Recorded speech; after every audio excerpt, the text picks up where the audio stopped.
How's it? Welcome to another episode of Solution. My name's Jade H, this is Brendon L, and today we are chatting about step 6, which is? We were entirely ready to have God remove all these defects of character. We were or are? We are entirely ready. We are entirely ready to have God remove all these defects of character. Okay, are you ready? Entirely. Well, You still got some, right? definitely, and I've done this step a few times. That's why, again, we have to look at this step, the whole process is being a process of action. And then also, everyone, in early recovery, they want to get, through the steps as quickly as possible and, get this done. Not everyone. A lot of people. And they think that this journey's over, I've reached the top of the mountain. I don't like the word journey, so I call it a dance. I think this dance is over. They're climbing this, racing up this mountain to get to the top, like us addicts do. And I don't think there is a top, and I don't think it is a mountain. I think it's just a path we dance, skip, sometimes cry on, sometimes... I typically, that's my response to people who say, yeah, I'm going to get there. What? There is no there to get to. I think it's a constant working process. Exactly. And you've got to put the action in, as always. Yeah. The thing about this step for me is I can't go well, God, remove my defects of character. Yeah, and sit back. And then they all gone. Yeah. God is doing what I could not do for myself. Yes. Sorry, I don't know. Okay. No, look, I'm glad you talk about that, because to be honest, at this step, I don't even know why the word God is coming into the step. To be honest, because at this stage, okay, let me just backpedal a bit, okay? Hold it. Okay, so willingness, to me, is the next upgrade from wanting. Wanting, I might want to change, I might want to get better, I might want to stop doing my drug of choice, I might want to, but I might not be willing to do whatever it takes. Right? So willing is the next step. But willingness in and of itself is not action. No, it's just that I am prepared to do the action in order to whatever it is I'm going to do, right? Similar to the 3 frogs on the log. Yeah. So one of them's willing, but until it actually jumps in, it's still just willingness. Yeah. The other two might just be wanting to, but they're not willing. I think the higher power is involved in this step because we can't do it alone. Yeah, but we're not doing anything at this stage. So the way I understand step 6, right, is through the process of steps 4 and 5. Yeah, that's exactly how. I've become aware of what my character defects are, or there's an awareness. Whether I'm fully aware is another story, but at least a lot of stuff has come up for me that I now, I didn't realize I was all those things. More aware. There's something I don't like about the step and the term defects of character. Yeah, okay, hold that thought. Okay. Let's come back to that, because I agree with you. Now I lost my train of thought. Sorry. Bastard. I'm so willing to have this crick in my neck be removed, by the way. Okay, what was I saying? Let me get back to that and maybe it'll come back to you. Okay. Is that some of these, so they give you when you do your step 6 and when you do your step 5, there are all these character defects that come up, and some of them aren't actually defects of character. Some there really are, but something like the first one here is anger. Angry. I'm allowed to get angry. Yeah, totally. Yeah. And I'm sure disappointment somewhere on here. I'm allowed to get disappointment. Yes, agreed. I'm allowed to, these emotions, if I don't explore them, then I'm not going to get better. Totally. So I'm allowed to get all these things. The thing is so if I do get angry, the thing is that I need to realize I can't be aggressive. Yes. Anger very quickly can become violence, right? Yeah. Oh, sorry. Okay, now I'm going to interrupt you. Yeah. But we need to talk about what you're saying. It's important. I was going back to why is the word God brought up in this step. Like, I don't, sorry if I'm being cocky or arrogant here, but I don't see what role God needs to play in me doing this step. I feel that like a higher power is necessary for the step For me to become willing. No, to remove. But that's step 7. No, like I've got a different look on the whole step 6 and 7. Willingness is we'll get to this on the next video, but the spiritual principle about this. Great. But what is the exact wording again? We are ready. We are entirely ready to have God remove all these defects of character. Maybe, like, but if I could have done them on my own, then I would have done it already. I think that's the point they're trying to make, and I don't think I can do it on my own. Maybe it's because step 7. I don't want to get into it now, but step 7 very much involved. They're so intermeshed. Okay, so we humbly asked him to remove our shortcomings. Our shortcomings. Shortcomings is, I think, a better word for defects. Much better. Much better. Okay, so because step 7 involves a higher power, maybe the readiness and the willingness means that I have to become willing and ready for a higher power to be involved in this process. Maybe that's why. Exactly, and you have to, like, the way I see it is that, like, the way I was living, I needed something greater than myself. To help me live a better way. Okay. Because the way I was living was pretty... Dude, I really want to explore that more when we talk about step 7, because like for me the hiccup in the wording starts to like trip me up when I start wondering about how... Well, like, because they're so intermeshed, can I explain? Oh, okay. Good. Can I explain the way I see it? Tell me. Okay, so let's look at jealousy. Okay, so when I was 1 year clean, I got, like, everyone was so happy with me, and the morning I woke up on my 1 year clean, my mother gave me a chocolate chip muffin and said, well done on your 1 year clean. And I was really grateful. It wasn't a bran muffin, it was chocolate chip, you know? Okay. And a couple of days passed, I did my 1 year share and it was all like fantastic. And a couple of days passed, and then I went to another guy's 1 year share, and his parents bought him a brand new GTR, like a Golf GTR for his 1 year clean. That's serious chocolate, right? I know. Yeah. You know what I'm saying? And I was jealous. Yes. I was jealous of his brand new GTR. I mean, it's also, I don't know. I mean, maybe jealousy and envious, there's two ways of looking at it. I was envious, I was jealous, like I was. And that's a character defect, right? So if I act out on that character defect, so at the meeting I walk out and I see his brand new GTI, and as I walk past it, I'm like, yeah. Because there's my character defect playing out. Right. And that's the shortcoming, when my character defect plays out. So are you saying the fact that you had jealousy in and of itself is okay? Yeah. Okay. It's because that's how I see how this works. And like we all interpret it a different way, right? Yeah. Yeah, like everything. Yeah. We all interpret everything a different way. So if I see that I'm jealous, I've got to acknowledge that jealousy. Where does it come from? Instead, I should be like happy for the guy that he got a brand new GTR, which eventually I did come to that conclusion, you know, or realization. But if I act out on my character defects, then it's a shortcoming. So that's why I say my character defects are always going to be there. What's nice about it is when I do a step 5 and step 6, I can recognize them and not act out on them. That's how I see it for myself.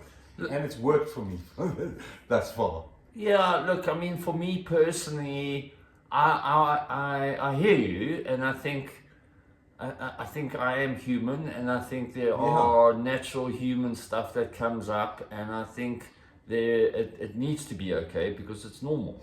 But I feel, and maybe I'm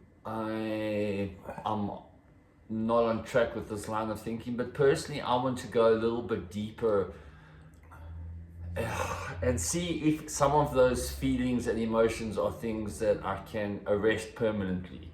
Like, I'm not talking about anger. Like for me, anger is one that I feel is when it's contained, I think anger is a very necessary and healthy emotion. It's telling me something is not okay, right? Yeah. And so I'm feeling the anger that comes with that. It's only when it gets nasty, then that's a problem, yeah? Yeah, but I think like the only person that's going to, I don't think anyone will be able to get rid of all their defects and arrest it entirely. No. Because I'm going to get impatient Yeah. when I'm standing in a long queue and they've only got one teller, and it's like Friday afternoon and they've only got one teller and I'm going to get impatient. Look, but will you, till time immemorial, become impatient? It's still something that comes up for you. For me too. It's. You see, this is for me where it's so easy to just explain away our shortcomings. It's like, well, yeah, I've got somewhere to be, and like I could be spending my time better than being in this queue, and like it's taking so long. So it's easy to explain away the reasons why that stuff comes up for me, when really I think it's available to me. I'm not saying like one has to pursue this to the nth degree. I'm just saying it is available to me to reach a point where I no longer become impatient. I think it is, but I think it's a constant work in progress. No, totally, and I don't know if there is ever getting to that place, but I think that the fact that I aspire to that as a possibility means that when impatient comes up for me, and if I'm practicing my mindfulness, I recognize it. Like it first comes up, I feel it, I recognize it, and I say, whoa, okay, it is what it is. This is something I need to, it's out of my control. I need to find a way to just accept it. Yeah. Well, that's exactly what it's about. No, I know, but would it not be just like more optimal if I didn't have to have that debate and like impatience was just something that didn't come up at all anymore? Like if no character defects came up ever in our lives, I think we'd be like Zen Buddhist monks, Yes. And I think none of us are ever going to be perfect, and things are always going to arise. Like I am always going to get jealous, I think, but like how I act out on that jealousy is the important thing. Like I can get impatient, recognize I'm getting impatient. What do I do about it? I start joking with the rest of the people in the queue. Like I strike up conversations and have a chat and I think what you're talking about is a very realistic, pragmatic goal to try and work towards, right? So I think that really is what we should be doing. What do you think? Moving on, if that's okay. Yeah. By the way, all right, so before we move on, this is what Brendon was having a look at the moment. I think I'm going to do a screenshot of it and we'll just pop it up. Actually, let's just do this. Okay, now I encourage you just to do a screenshot of that. I mean, we could upload it for you somewhere for you to download, but I'm lazy. So just take a screenshot of that and just have a look-see. Now, I got this list when I was doing step 4. And there is roughly, I don't know, 30, 60, there's about 100 character defects or shortcomings listed here, okay? And I think I ticked practically every single one of them. I could see how most of these were prevalent in my life. Yeah. And so what's also nice about that list, if you screenshot it and you had a proper look, so on the left-hand side, it talks about what the defect is, and then on the right-hand side, it talks about what the opposite of it is, what the antonym is, okay? So for me, I think that's almost a healthier way of taking this on, because, so I learned this lesson, I learned it through mountain biking, yeah? Like if you, gunning it down a path, you see something that's in your way, a rock or something that you got to try or a log across the path. If I focus on that obstacle, you're going to hit it. I'm going to slam into it, right? So I need to obviously be aware that it's there, but I need to look around it, over it, past it, whatever. So I need to see what the solution is. Yeah. Okay, so I think I think maybe a good way of practicing this whole process is rather than being so focused in on the defect, because like if I look at a list where I've got 90 to 100 odd defects of character, You're gonna feel shit about and I feel shit about myself, right? But if in practice, trying to rid myself of these things, I focus on the positive, like instead of saying, oh fuck, you know, I'm so dishonest, rather than focus on that, it's not about denial, it's about saying, okay, in order to get rid of dishonesty, I now need to practice honesty. You know, Does that make sense? like, yeah, that makes perfect sense. I love that. But also, like, if you look at this list, you can be both things here. I can be cowardly and brave at the same time, almost. And I can be critical and not judgmental and tolerant at the same time.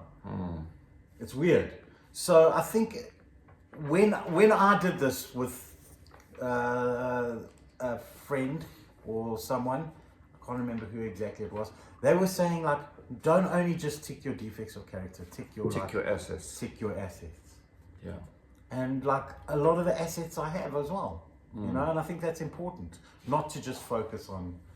There's a study shown now recently that like people who constantly go for therapy and talk about all the negative things in their life all the time never really get better.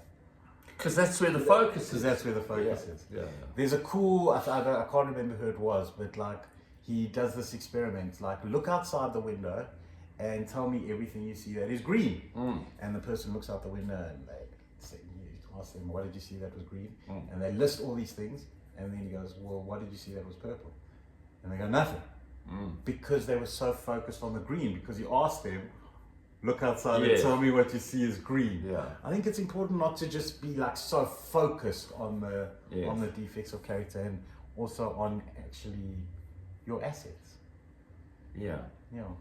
Okay, so I think you kind of touched on it, but I think there's something deeper to explore, right? So my readiness and willingness to have a character of defect removed. Okay, that's what the step's about. Okay. Can you think of an example? Now you've kind of touched on it, but I want to go deeper with this. Can you think of a character defect or shortcoming which you feel like you want to rather hold on to because you feel it serves you in some way? I don't want to hold on. There's nothing that I really want to hold on to. I try to work at removing them. But I also feel that they'll never really be removed. But like I said earlier, like the fact that I'm not acting out on them is a win for me. Okay. And I think all our, like, in active addiction, our defects of character were focused on a lot of the time the other person, and like sort of like a blaming and like. So all of them, we had a justification for our defects of character because of someone else, or because of something else, or because of what had happened to us, whatever it may be. I think in recovery, what the biggest thing I've learned is that like all these character defects are within me, and it's not about the other person generally. It's more about me. Like, where is this coming from? And I work a lot on that. You know, I think there's a story of a Buddhist monk on a boat, and he's meditating, and suddenly something hits his boat, another boat, and he starts getting a bit angry. Like, can't this person see I'm sitting there meditating? Yeah. You know, in deep meditation. Anyway, the boat hits his boat again, and like the anger boils and boils and boils. And the third time the boat hits his boat, he like opens his eyes, comes out of meditation, about to like get angry, and it's actually, there's no one in the boat, it's just a boat floating in the river. And he realizes there and then that like the anger is all within him, and he was directing it at a person that wasn't even there. Always love that. I love Zen stories. That's so profound. So I mean, okay, so yeah, so I think kind of where I was going with that question, right? So like, let's take a relatively simple, seemingly simple character defect, one of dishonesty. Okay, so like on the surface of it, It's not a simple character. no, I know, but on the surface of it, like you might like have a knee jerk saying, yeah, of course I want to be honest, okay, because I think that is our inherent nature, and I think that's what we want other people to be with us, right? So without thinking about too much about it, we say, yeah, of course I want to be honest, okay. But then when I explore deeper as to the reasons why I sometimes am dishonest, then dishonesty might start to look like something I might not be ready to let go of. It feels like something I want to hold on to just for a little bit longer because I think it serves me. Yeah, dishonesty is a good example, I think, because like sometimes, like for instance, like I think it's important to be careful who you're going to be entirely honest with, because that's kind of like a vulnerability thing. So you can't just be vulnerable with everyone. Yeah. Because some people are gonna use it against you. Let's face the facts. Sorry, can I interrupt you? Yeah. Look, there's a difference in my mind about Disclosure and dishonesty. Exactly. Like I don't have to go telling everybody everything. Like, okay. So let's be more in the conventional sense of dishonesty. So sometimes I have to be dishonest to help someone. Have you got an example? Well, yeah, okay. Yeah, like sometimes I can't disclose everything to someone because I know I can't be totally honest with them because I know it's gonna hurt them. Okay, but again, there's a difference between disclosure and dishonesty. Like if somebody asks me a question about somebody else, like I don't have to lie about it. I can just say, look, I don't want to answer that. I don't have to answer that. That's not being dishonest. Yeah, that's not being dishonest. No. But sometimes disclosure is not disclosing everything is being dishonest as well. Yeah. Look, man, it's a tough one. I'm answering you questions that I expect you to answer in a certain way. Okay, so what I'm getting at is like, for example, honesty, to be dishonest or honesty means often there are consequences involved, right? So I'm talking like addressing this stuff early days, okay? Okay. So if I am dishonest, it means I potentially get away without having to face consequences. Okay, so therefore I know there's some secrets that I have that I don't want to tell anybody, or that I'm going to continue lying about, because if I get honest, there's going to be consequences I have to face, and therefore I feel like it doesn't serve me at this stage to be honest, right? Or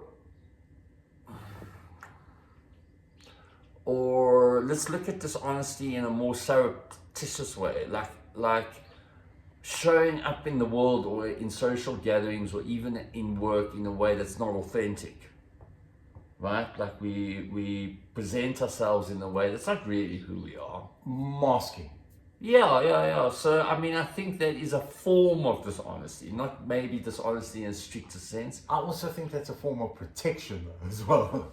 It all is protection, dude. I think like when you get to the core of every character defect, every one of them is a tactic. Self-preservation to preserve. Exactly. And I think a lot of the ones that we've adopted, not as addicts, but as people. Are when you dissect them, you understand why they're there, but then you also get to recognize, well, just are they serving me?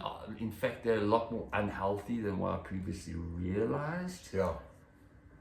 Okay, look, I mean, there's tons of examples we can nitpick here, and it's actually a great conversation, because I love to just kind of analyze all these things, not in other people, for my own sake. To better myself. Like there's a lot of these things which I think for me, if I'm honest, probably all of these things are still inherent in me, but they've all been substantially watered down. And just coming back to honesty, like I think the area where dishonesty still trips me up is with myself, dude.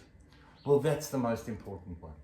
Like I think entirely honest with myself. But it's not that I know even that I'm being dishonest with myself. It's like I can so dupe myself into thinking I am being honest with myself. I can't think of an example off the top of my head. I hear what you're saying, that like you can like saying I'm having a great day or it's good or whatever can sometimes be dishonest, and I can try and trick myself into thinking that I'm having a great day, but honestly I'm fucking miserable and angry and resentful. Yes. And Yeah. sorry for swearing. Yeah. And I mean, expand that to beyond just the day. Like people ask you how you doing, and say I'm fine. Yeah, I'm fine. Fucked up, insecure, neurotic, and emotional. Yeah.